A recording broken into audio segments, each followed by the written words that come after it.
Well, everything was, I was able to put everything together. I had my fastball, but it wasn't only that. I had command on my fastball, all my breaking balls. I was getting ahead on hitters. I was getting a lot of ground balls for sure. That's something that you need to do here in Coolsfield. I think that's the only way you can be successful in Coolsfield. You need to have find a way to make the hitter miss the sweet spot on the bat and get ground balls. And that's what I was able to do. My velocity and everything was working out. We had great defense. We had one of the the greatest first baseman, one of the greatest shortstop in Tulo, Todd, Carlos, Hop. Everyone was good. So I just needed to go out there and made the hitter swing the bat, and then I knew we were gonna play great defense.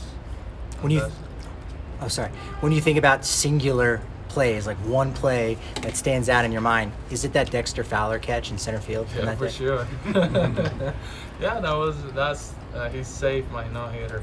I mean, I didn't think he had a chance because Troy he just killed that ball. I was like, oh, that ball is probably gonna be out of here. And then I saw Dexter running. I was like, what? He's gonna have a chance? He was one of the best play that I saw in my career, especially at that moment when you throw in a no hitter.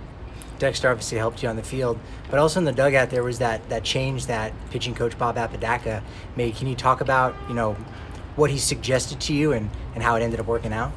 Well, in the first 5 innings, when I was from the windup, I couldn't throw a strike. For some reason, I wasn't able to throw the ball right in the down the middle of the plate. So I ended up walking the first guy, the leadoff guy, in every single inning. So, but once I got from the stretch, I was able to throw a strike and got a double play or got the outs anyway.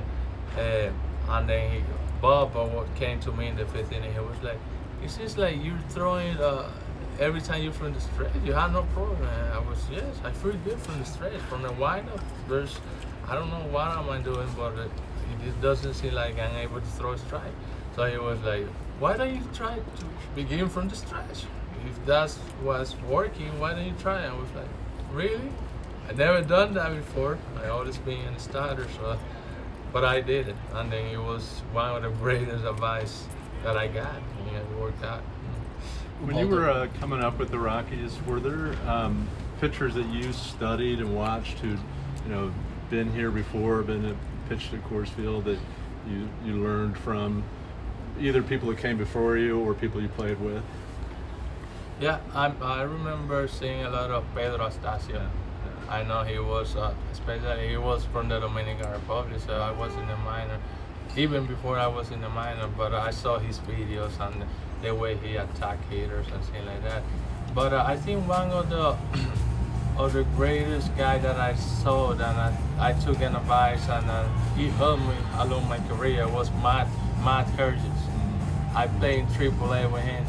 I was throwing 100 miles per hour, but I couldn't get hitters out in Colorado Springs. It was one of the toughest places to pitch.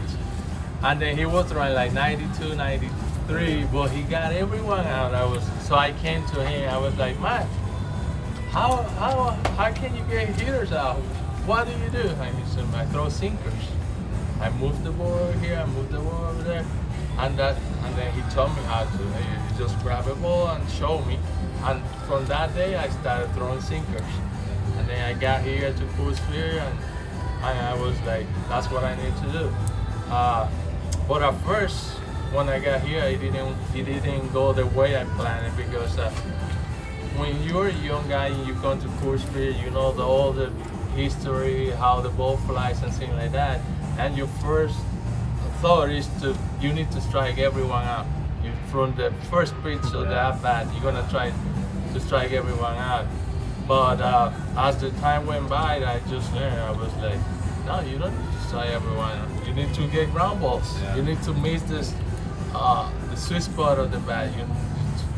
You need to make them hit ground balls, and that's the way that you're gonna be in the 7th inning with 90 pitches instead in the 5th inning with 120 pitches.